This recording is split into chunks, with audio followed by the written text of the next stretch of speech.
Hi, so I'm here with Julie Cohen, who's a local author to Wokingham. Hi, Julie. Thank you for agreeing to talk to me for Wokingham Libraries. Can you tell me a bit more about yourself, for those watching? And because you're originally from America, can you let us know why you chose to relocate to the UK and specifically Berkshire? Sure. I am an author of something like 25 novels, I think now. And I am American, as you can hear. I grew up in Maine, where I always wanted to be an author. And I came to the UK to study when I was in my third year of my undergraduate degree. I came to study at Cambridge University. I studied English.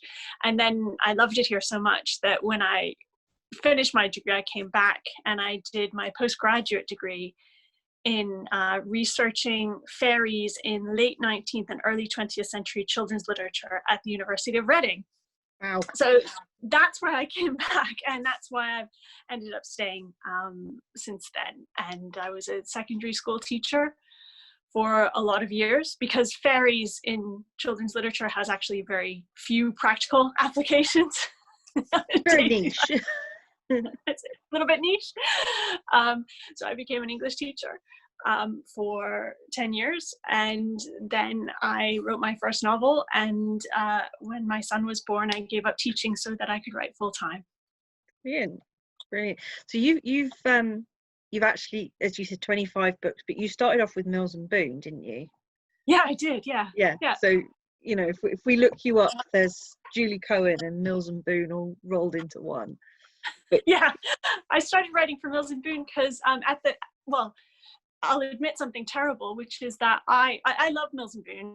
I love everything. I read everything, absolutely, whatever I can find.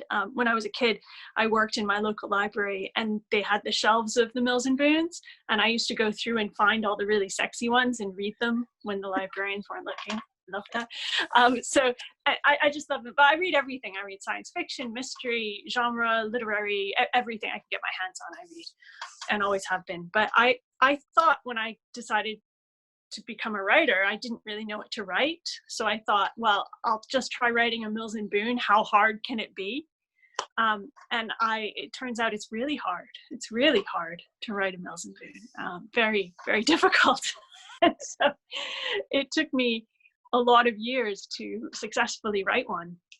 And then I wrote a bunch for them. And the great thing about writing for Mills and Boon is that it's very professional, very structured writing. It's writing very much for an audience and to a deadline. So that was my training in becoming an author, was writing these very short, very focused novels, very well structured and tight.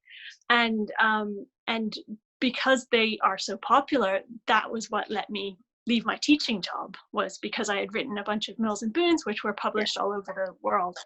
So it was a great beginning to my career to write for them. I don't write for them anymore, obviously. I write more literary crossover book club novels, but it was really wonderful training ground. Yeah, it sounds like it. It's quite an institution, isn't it, really? It is. So you've had several books. I think there's two that have been on the Richard and Judy book club list. Yeah. To date, and that is Together and Spirited. No, Spirited's the ones that's coming out, isn't it? That's coming out. So I have them here. Let's see. Dear Thing. That was it. Dear Thing. In 2014. And Together was in the Richard and Judy list for, I think, 2017. So I've been on there twice, which was amazing. They're such advocates of accessible yet intelligent writing. They get novels that people really want to read and that are enjoyable to read, but that also have depth to them. And so it's a real a privilege to be chosen by them. Yeah. And they're great anyway. They're hilarious. Oh my God, they're so funny. Well, as we'd know if we were watching them on the telly. So how has that felt, being part of that book group, having been part of that select number of authors for Richard and Judy? Well, the first time it happened, I was totally gobsmacked. And the second time it happened, I was even more gobsmacked. So, because I didn't expect it at all. In fact, the second time it happened, I'd been turned down for it. And then they called my book back in and reconsidered it and then took it. So it was, I was actually sure that I wasn't going to be chosen the second time. So it was great. I mean, there's nothing like the thrill of seeing your book everywhere, you know. Yes. And if for Richard and Judy, you walk into WH Smith's and there are stacks of your book there, and you know, special stickers, and it's all there. And then I had my book on train posters, which is like every author's dream. It was just it's 5. How many? It's like 3 months that your book is there, and it's just 3 months of heaven, basically. And then it all finishes, you know, and you go back to being a normal person. Well, I first became aware of your work were around 2014, when Dear Thing was entering, I think, the Richard and Judy book group, and when you came and did a talk at Woodley Library, I remember that specifically.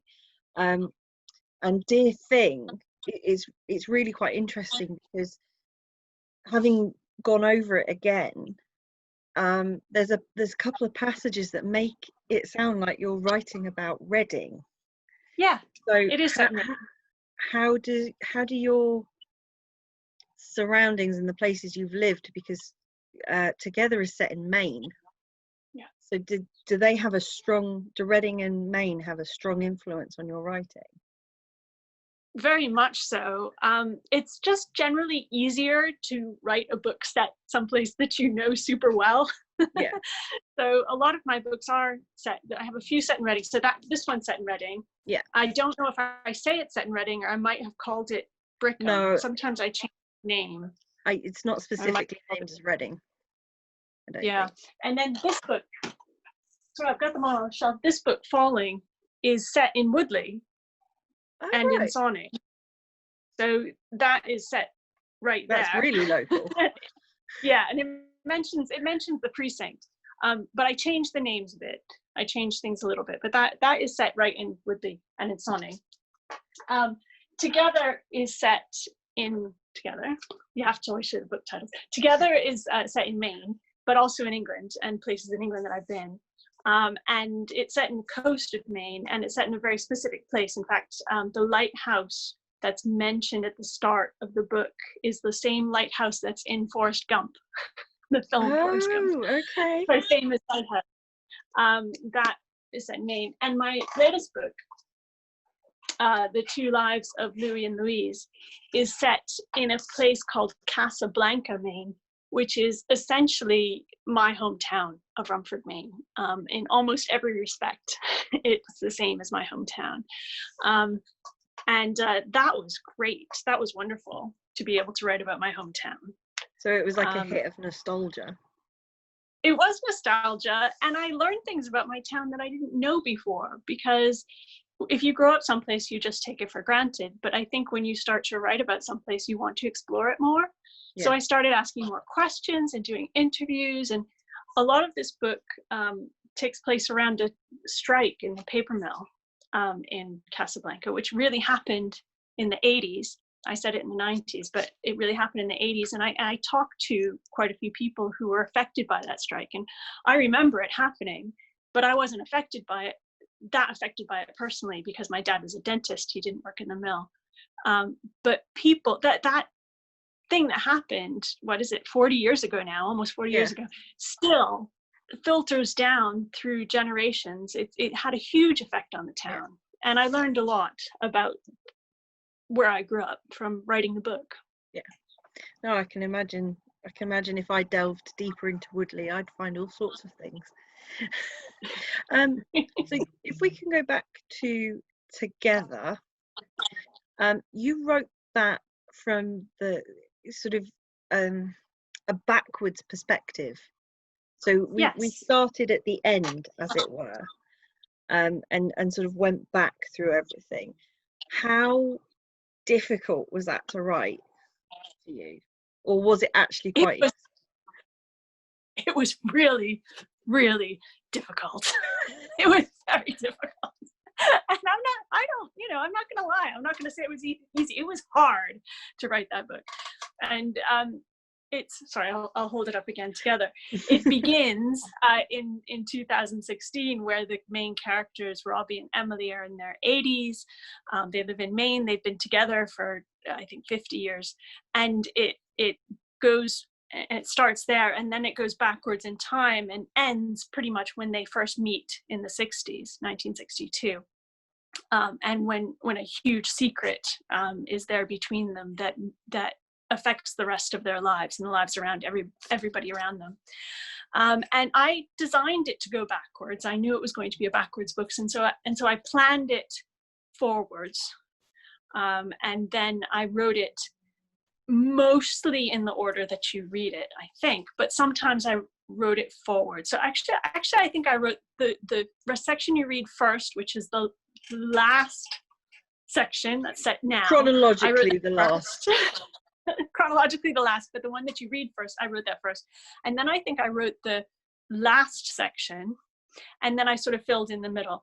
Okay. And it's confusing because you want to avoid spoilers, and then when you start talking about the book, you're thinking about the beginning of the book or the ending of the book, but what do you mean by the beginning and what do you mean by the end? And writing it was very difficult, and I had to really keep track of things and write everything down. But what was incredibly difficult was editing it, because everything you changed then had this sort of ripple effect through, and that's true of every book. They always have a ripple effect through, but this one had a real ripple effect through, because you had to then avoid spoilers of what was going to happen earlier or later or whatever. What the big reveal was. What the big reveal was, but even very small things, like things to do with their child, or things to do with what happened, 10 years before the bit that you're reading about now, that you couldn't release too early. And so it was a real balancing act, that book, in every way. It was hard. But hopefully easy to read. Yeah. No, it's a good one. It's a very good one. And your next book, Spirited, is currently tabled to come out in July of this year. Is there anything you could tell us about Spirited to get people's appetite? Yes, it's my first historical novel. I've never written a true historical novel before. It's set in 1858, and it's the story of Viola Worth, who is a young married woman in an unhappy marriage, who discovers that she has a talent for taking photographs of ghosts. Wow. She takes photographs. She's an amateur photographer, and often when she takes a picture, a ghost sort of turns up in the photograph, in the background of the photograph. And this ability brings her in contact with a very charming, beautiful, and very devious spirit medium who's called Henriette Blackthorne. And the two of them develop a very close and passionate relationship with each other. And meanwhile, Viola's husband, Jonah, has secrets of his own, which link them to a woman on the other side of the world who is also hiding a secret. So it's got a lot of twists and turns, hopefully. Ghosts, photography, lesbians. It was super fun to write. I literally can't wait. That sounds fantastic. Thank you. Hopefully it doesn't get pushed back because of all this COVID-19 going on. So hopefully July, smack bang release date. I hope it will still. That's hardback, so I hope everything will be okay for it to come out then. The narrator of the audiobook is someone I'm very excited about, so I'm hoping the audiobook will be able to come out then too. Awesome. I look forward to hearing it. And just one more thing before we sort of wrap up. You're patron of the local literacy charity ABC to Read. Can you just tell us a bit about the charity, its aims, and how people can get involved? Because it's a really good cause. It's a great cause. ABC to Read send volunteers into Berkshire primary schools to work one-on-one with children who are reluctant readers. And they do this through reading with them and through playing games, and mostly through making reading fun. And they're incredibly successful. 97% of the children who they've worked with have showed an improved attitude towards reading, which is an astonishing success rate. Amazing. They're great. During the lockdown, they've been providing storytelling resources for parents and things online for children to look at.